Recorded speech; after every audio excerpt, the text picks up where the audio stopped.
Question. What's the spiritual cause of seasonal depression? I used to react very strongly when there would be a prolonged time with cloudy, overcast skies. I would sometimes be filled with this weird existential dread or feelings of emptiness and sadness. The sun would always fill me with joy, peace, and clarity.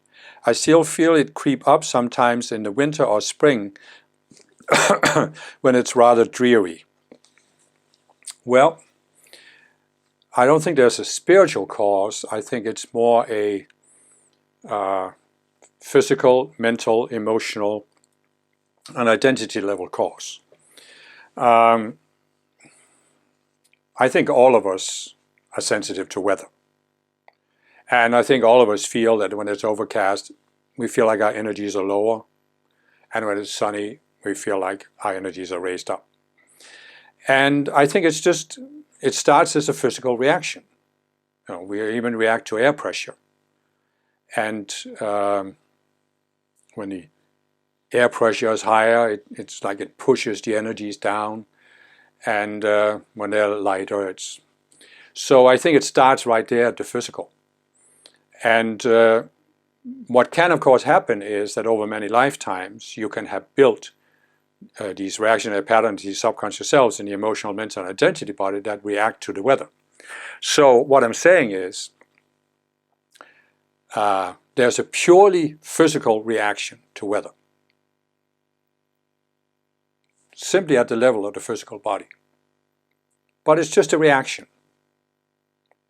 But what we can do is we can build this mental construct that the physical reaction means something. And this is the essence of what I describe in so many videos about the subconscious selves.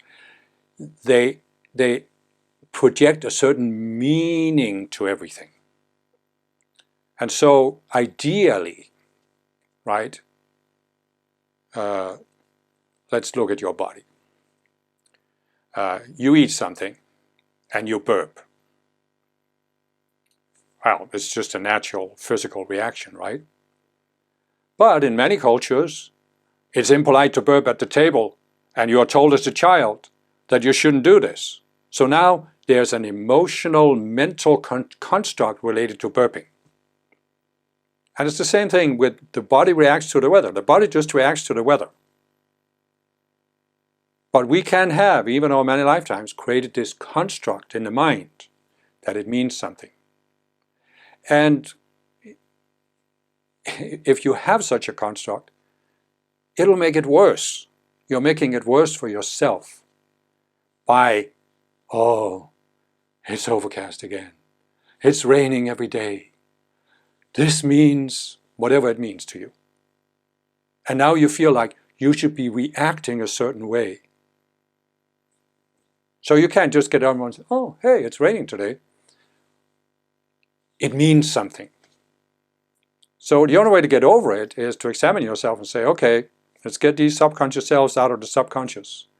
So I can look at them and say, why should I have a reaction to the weather? I can't do anything about it. I should be completely neutral about the weather. Be able to go on with my day in the same state of mind, whether it's sun or shine. And you can then come to that point where it doesn't really matter. And certainly you don't feel depressed by it. I think when it comes to depression, there might be a deeper self that's causing the depression, and the weather is just sort of reinforcing it. So that might require more work to uncover that. But as I said, it's always this with the selves, you know, they always project that everything has to have some kind of meaning, some kind of significance. And that becomes a self-reinforcing spiral.